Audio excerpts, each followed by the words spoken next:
ಹಿಮದ ಹೃದಯದಲ್ಲಿ ಅರಳಿದ ಹೂ ಮುಂದುವರಿದ ಭಾಗ 36. ರುದ್ರ ಮೀರಾಳನ್ನು ಎತ್ತಿಕೊಂಡು ಮನೆಯೊಳಗೆ ಹೋಗುವುದನ್ನು ನೋಡಿದ ಇಶಿಕಾಳ ಮುಖ ಕೋಪದಿಂದ ಕೆಂಪಾಯಿತು. ಕೆಲಸ ಆಗಿದ್ರೆ ಇವಳನ್ನು ಮನೆಯಿಂದ ಹೊರಗೆ ಹಾಕಬೇಕಿತ್ತಲ್ಲ, ಯಾಕೆ ಇಷ್ಟು ಕಾಳಜಿ ತೋರಿಸ್ತಾ ಇದ್ದಾನೆ ಎಂದು ಮನಸ್ಸಿನಲ್ಲಿ ಅಂದುಕೊಂಡವಳು ಕೂಡಲೇ ತನ್ನ ರೂಮ್ಗೆ ಹೋಗಿ ಬಾಗಿಲು ಹಾಕಿಕೊಂಡಳು. ತಕ್ಷಣ ವಿಕ್ರಮ್ಗೆ ಕಾಲ್ ಮಾಡಿದಳು. ಆ ಸಮಯದಲ್ಲಿ ವಿಕ್ರಮ್ ಪೊಲೀಸ್ ಸ್ಟೇಷನ್ ಕಡೆ ಹೋಗುತ್ತಿದ್ದನು. ಕಾಲ್ ಸ್ವೀಕರಿಸಿದ ಅವನು, ಹೇಳಿ ಶಿಖಾ ಎಂದನು. ಏನಾಗ್ತಾ ಇದೆ ವಿಕ್ರಮ್, ಕೆಲಸ ಮುಗಿತಾನೆ? ರುದ್ರ ಅವಳನ್ನು ಹೇಟ್ ಮಾಡೋಕ್ಕೆ ಶುರು ಮಾಡಿದ್ನಾ ಎಂದು ಆತುರದಿಂದ ಕೇಳಿದಳು. ವಿಕ್ರಮ್ ಕೋಪದಿಂದ ಸ್ಟೀರಿಂಗ್ ಮೇಲೆ ಮುಷ್ಟಿ ಬಡಿದನು. ಎಲ್ಲ ಉಲ್ಟಾಯಿತು. ಅದೇನು ಲೆಕ್ಕ ಅವಳಿತು? ಸರಿಯಾದ ಸಮಯಕ್ಕೆ ರುದ್ರ ಬಂದು ಅವಳನ್ನು ಕಾಪಾಡಿದ ಎಂದಾಗ ಇಶಿಕಾ ಬೆಚ್ಚಿ ಬಿದ್ದಳು. ಏನು, ರುದ್ರನ್ಗೆ ಆ ನೀರು ಕೊಟ್ಟಿಲ್ವಾ? ಕೊಟ್ಟಿದ್ದೆ, ಅವನು ಕುಡಿದು ನಿದ್ರೆಗೂ ಹೋಗಿದ್ದ.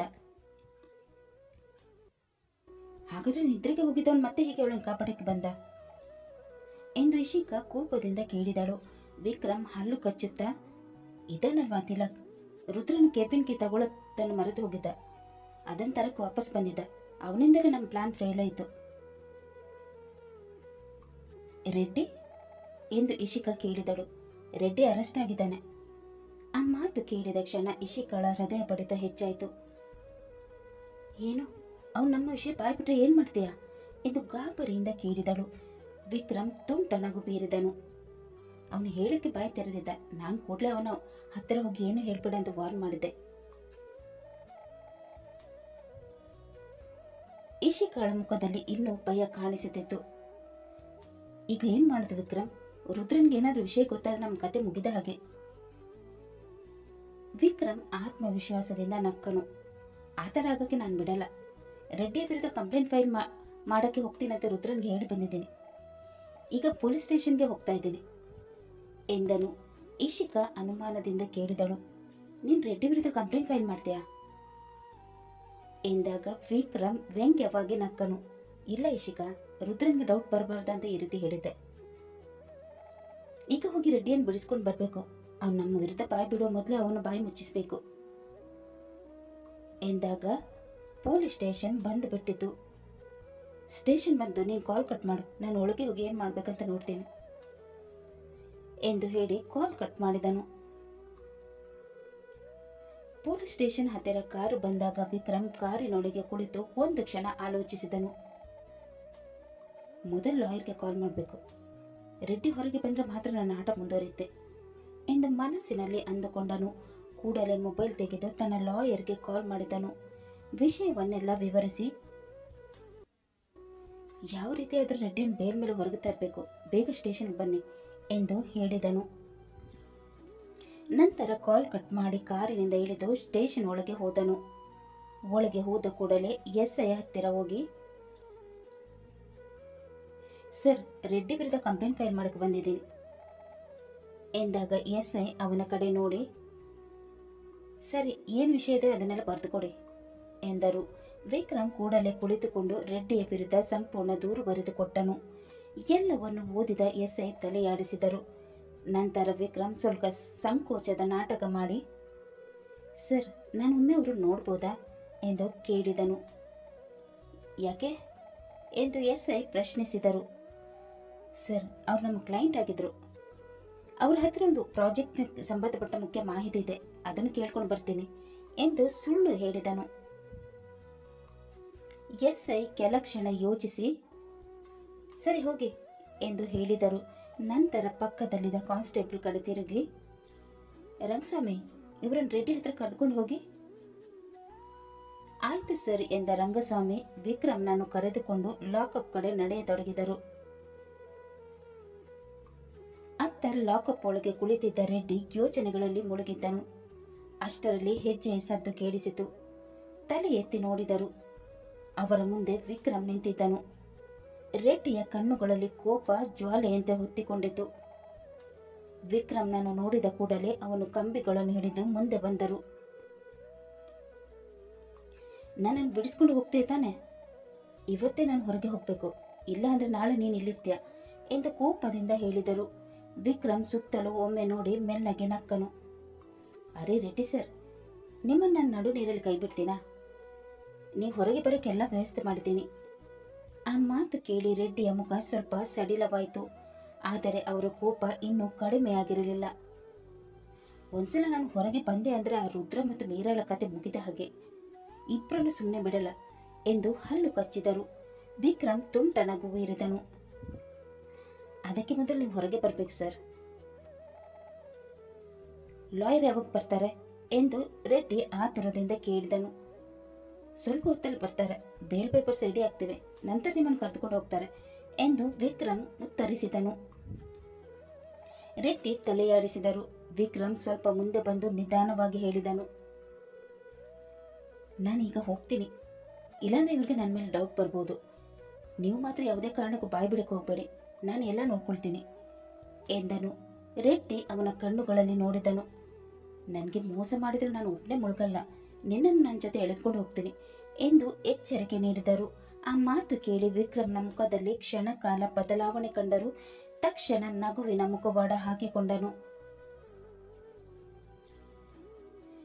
ನಿಮ್ಮ ಮೇಲೆ ನನಗೆ ನಂಬಿಕೆ ಇದೆ ಸರ್, ನಿಮಗೂ ನನ್ನ ಮೇಲೆ ಇರಲಿ ಎಂದು ಹೇಳಿ ಹಿಂತಿರುಗಿ ನಡೆಯತೊಡಗಿದನು. ಇತ್ತ ವಿಕ್ರಮ್ ಜೊತೆ ಮಾತಾಡಿ ಆದ ಮೇಲೆ ಇಶಿಕಾ ಕೆಂಡಾಮಂಡಲವಾಗತೊಡಗಿದಳು. ಛೇ, ಇವತ್ತು ಕೂಡ ಬಚಾವಾಗ್ಬಿಟ್ಲಾ? ಇವಳನ್ನು ನನ್ನ ದಾರಿಯಿಂದ ಹೇಗೆ ಸರಿಸಲಿ? ಈ ಇಡೀ ಆಸ್ತಿಗೆ ನಾನೇ ವಾರಿಸ್ತಾ ಇರಲಾಗಬೇಕು. ಅದಕ್ಕೋಸ್ಕರ ನಾನು ಏನು ಬೇಕಾದ್ರೂ ಮಾಡ್ತೀನಿ. ರುದ್ರನಿಗೆ ಸಂಬಂಧ ಪಡೆದೇ ಇರೋದನ್ನು ಅವನದೇ ಅಂತ ನಂಬಿಸಿ ಇಷ್ಟು ದೂರ ಬಂದಿದ್ದೀನಿ. ಇನ್ನು ಇವಳು ಯಾವ ಲೆಕ್ಕ? ಒಂದಲ್ಲ ಒಂದಿನ ಮೀರಾಳನ್ನು ರುದ್ರನಿಂದ ದೂರ ಮಾಡೇ ಮಾಡ್ತೀನಿ.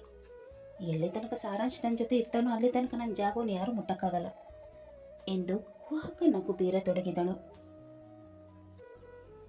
ಇತ್ತ ಸಂಜೆ 5 ಗಂಟೆಯಾದರೂ ಮೀರಾ ಇನ್ನು ಗಾಢ ನಿದ್ರೆಯಲ್ಲೇ ಇದ್ದಳು. ರುದ್ರ ಫ್ರೆಶ್ ಆಗಿ ಬಂದು ಅವಳನ್ನು ಎಬ್ಬಿಸತೊಡಗಿದನು.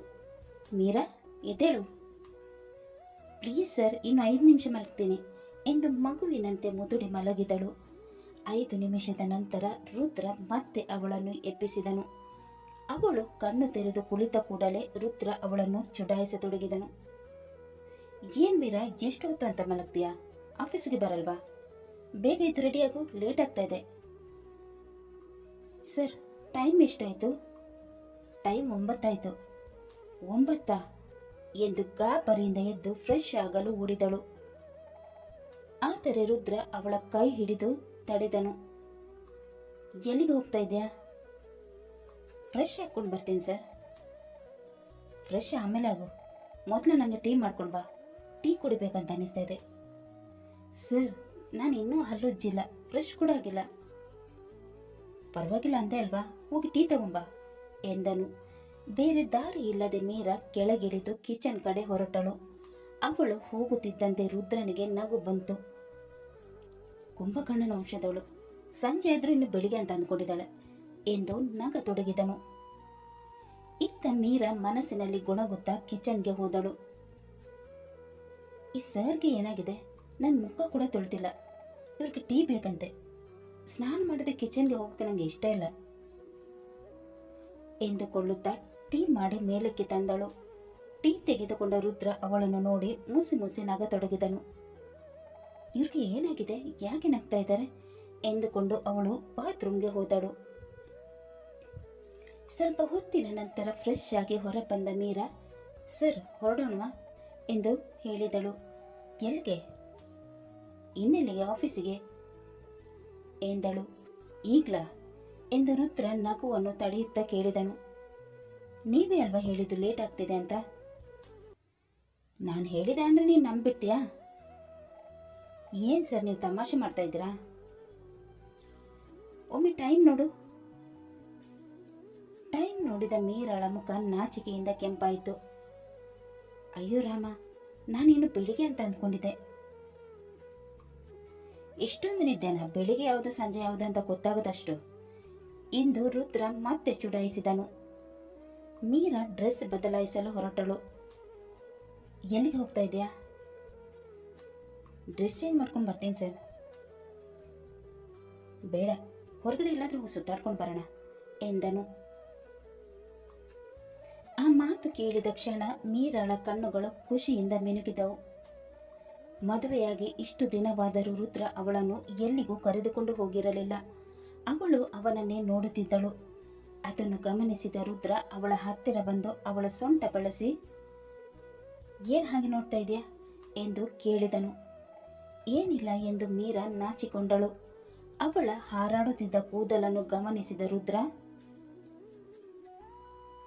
ಕೂದಲು ಕಟ್ಟಿಕೋ, ಅದನ್ನು ಡಿಸ್ಟರ್ಬ್ ಮಾಡುತ್ತೆ ಎಂದನು. ಅವಳು ದೂರ ಸರಿಯಲು ಯತ್ನಿಸಿದಳು. ಆದರೆ ರುದ್ರ ಅವಳನ್ನು ಇನ್ನೂ ಗಟ್ಟಿಯಾಗಿ ಹಿಡಿದು ಸೋಫಾದ ಮೇಲೆ ಕೂರಿಸಿದನು.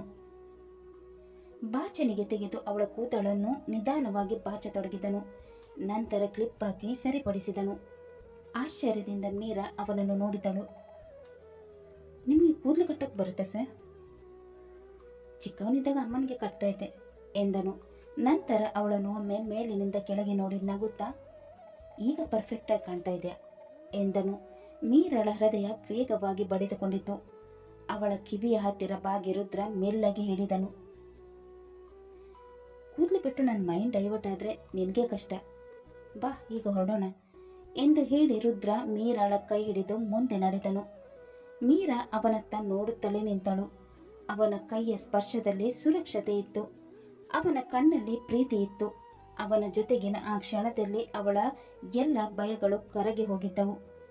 ರುದ್ರ ಮೀರಾಳ ಕೈ ಹಿಡಿದು ಹೊರಗೆ ಹೋಗುವುದನ್ನು ನೋಡಿದ ಇಶಿಕಾಳಿಗೆ ಒಳಗೊಳಗೆ ಬೆಂಕಿ ಹತ್ತಿಕೊಂಡಾಯಿತು. ಇವರಿಬ್ರು ಜೊತೆಯಾಗಿದ್ರೆ ನನ್ನ ಮೈಯೆಲ್ಲ ಉರಿಯುತ್ತೆ ಎಂದು ಹಲ್ಲು ಕಚ್ಚಿಕೊಂಡಳು. ಈ ವಿಕ್ರಮ್ ಯಾಕೆ ಇನ್ನೂ ಕಾಲ್ ಮಾಡಿಲ್ಲ ಎಂದು ಯೋಚಿಸುತ್ತಲೇ ಅವನಿಗೆ ಕರೆ ಮಾಡಿದಳು. ಹಲೋ, ಎಲ್ಲಿದ್ಯಾ? ರೆಡ್ಡಿ ಹೊರಗೆ ಬಂದ? ಅವಳ ಪ್ರಶ್ನೆ ಕೇಳಿದ ವಿಕ್ರಮ್ ತುಂಟ ನಗು ಬೀರಿದನು. ನಾನು ಕೈಗೆತ್ಕೊಂಡು ಕೆಲಸ ಆಗದೇ ಇರುತ್ತಾ? ಅವನಿಗೆ ಬೇಲ್ ಮಾಡಿಸಿ ಹೊರಗೆ ಕರೆದುಕೊಂಡು ಬಂದಾಯ್ತು. ಹೌದಾ, ಕೇಳಿ ಕಿವಿ ತಂಪಾಯ್ತು ಎಂದಳು ಇಶಿಕಾ ಸಂತೋಷದಿಂದ. ರೆಡ್ಡಿ ಅವರಿಬ್ಬರನ್ನು ಸುಮ್ಮನೆ ಬಿಡಲ್ಲ ಅನ್ಸುತ್ತೆ. ಲಾಕಪ್ಪಲ್ಲಿ ಇದ್ದಾಗಲೂ ಅದನ್ನೇ ಹೇಳ್ತಾ ಇದ್ದ. ಒಳ್ಳೇದಾಯ್ತು ಬಿಡು, ಇಬ್ರು ಪ್ರಣಯ ಪಕ್ಷಿಗಳಂತೆ ಸುತ್ತಾಡ್ತಾ ಇದ್ದಾರೆ ಎಂದು ವಿಷಯ ತಂದೆ ಮಾತನಾಡಿದಳು. ಎಲ್ಲಿದ್ದಾರೆ ಇಬ್ರು? ಈಗ ತಾನೇ ಹೊರಗೆ ಹೋದ್ರು. ಅವರಿಬ್ಬರನ್ನ ಜೊತೆಗೆ ನೋಡಿದ್ರೆ ನನಗೆ ಕೋಪದಿಂದ ಉಸಿರೇ ಕಟ್ಟುತ್ತೆ. ಆದಷ್ಟು ಬೇಗ ಆ ಮೀರಳ್ಗೊಂದು ಗತಿ ಕಾಣಿಸ್ಬೇಕು. ಅವಳ ಮಾತು ಕೇಳಿದ ವಿಕ್ರಮ್ನ ಕಣ್ಣುಗಳಲ್ಲಿ ಅಪಾಯಕಾರಿ ಹೊಳಪು ಮೂಡಿತು. ಆದಷ್ಟು ಬೇಗ ಯಾಕೆ, ಇವತ್ತೇ ಮಾಡಿಸೋಣ ಎಂದನು ತಣ್ಣನೆಯ ಧ್ವನಿಯಲ್ಲಿ. ಏನ್ ಹೇಳ್ತಾ ಇದೀಯಾ ಎಂದು ಇಶಿಕಾ ಗಾಬರಿಯಿಂದ ಕೇಳಿದಳು. ವಿಕ್ರಮ್ ತುಂಟವಾಗಿ ನಕ್ಕನು. ರೆಡ್ಡಿಗೆ ಒಂದು ಕಾಲ್ ಮಾಡಿ ಅವರು ಎಲ್ಲಿದ್ದಾರೆ ಅಂತ ತಿಳಿಸಿದ್ರೆ ಸಾಕು. ಮುಂದೆ ಏನಾಗ್ಬೇಕು ಅನ್ನೋದನ್ನು ರೆಡ್ಡಿ ನೋಡ್ಕೊಳ್ತಾನೆ. ಆ ಮಾತು ಕೇಳಿದ ಇಶಿಕಾಳ ಮುಖದಲ್ಲಿ ಕ್ರೂರ ನಗು ಮೂಡಿತು. ಇತ್ತ ರುದ್ರ ಮತ್ತು ಮೀರಾ ತಮ್ಮ ಜೀವನದ ಸುಂದರ ಕ್ಷಣಗಳನ್ನು ಕಳೆಯಲು ಹೊರಟಿದ್ದರು. ಆದರೆ ಅವರಿಗೆ ತಿಳಿದಿರಲಿಲ್ಲ ಅವರ ಹಿಂದೆ ಮತ್ತೊಂದು ಅಪಾಯ ನೆರಳಿನಂತೆ ಹಿಂಬಾಲಿಸುತ್ತಿತ್ತು ಎಂದು. ಕತೆ ಮುಂದುವರಿಯುವುದು. ಇಶಿಕಾ ಮತ್ತು ವಿಕ್ರಮ್ನ ಹೊಸ ಸಂಚು ಯಶಸ್ವಿಯಾಗುತ್ತದೆಯಾ? ಜೈಲಿನಿಂದ ಹೊರಬಂದ ರೆಡ್ಡಿ ಮತ್ತೆ ರುದ್ರ ಮತ್ತು ಮೀರಾಳ ಜೀವನದಲ್ಲಿ ಯಾವ ಬಿರುಗಾಳಿ ಎಬ್ಬಿಸಲಿದ್ದಾನೆ? ಮೊದಲ ಬಾರಿಗೆ ಒಟ್ಟಿಗೆ ಹೊರಗೆ ಹೋಗಿರುವ ರುದ್ರ ಮೀರಾಳ ಸಿಹಿ ಕ್ಷಣಗಳಿಗೆ ಯಾರ ಕಣ್ಣು ಬೀಳಲಿದೆ? ಅವರಿಗೆ ತಿಳಿಯದೆ ಹಿಂಬಾಲಿಸುತ್ತಿರುವ ಅಪಾಯದಿಂದ ಯಾರು ರಕ್ಷಿಸಲಿದ್ದಾರೆ ಅವರನ್ನು? ಈ ಎಲ್ಲ ಪ್ರಶ್ನೆಗಳ ಉತ್ತರ ಮುಂದಿನ ಸಂಚಿಕೆಯಲ್ಲಿ ಸಿಗಲಿದೆ. ಅಲ್ಲಿ ತನಕ ಈ ಕಥೆ ನಿಮಗೆ ಇಷ್ಟವಾದಲ್ಲಿ ಲೈಕ್ ಮಾಡಿ, ಶೇರ್ ಮಾಡಿ ಮತ್ತು ಸಬ್ಸ್ಕ್ರೈಬ್ ಮಾಡೋದನ್ನು ಮಾತ್ರ ಮರಿಬೇಡಿ. ಹಾಗೆ ಇನ್ಸ್ಟಾಗ್ರಾಮ್ನಲ್ಲಿ ನಮ್ಮನ್ನು ಫಾಲೋ ಮಾಡೋದನ್ನು ಮರಿಬೇಡಿ. ಕಥೆ ಹೇಗಿದೆ ಅಂತ ಕಮೆಂಟ್ ಬಾಕ್ಸಲ್ಲಿ ತಿಳಿಸಿ. ಮುಂದಿನ ಸಂಚಿಕೆಯಲ್ಲಿ ಮತ್ತೆ ಭೇಟಿಯಾಗೋಣ. ಧನ್ಯವಾದಗಳು.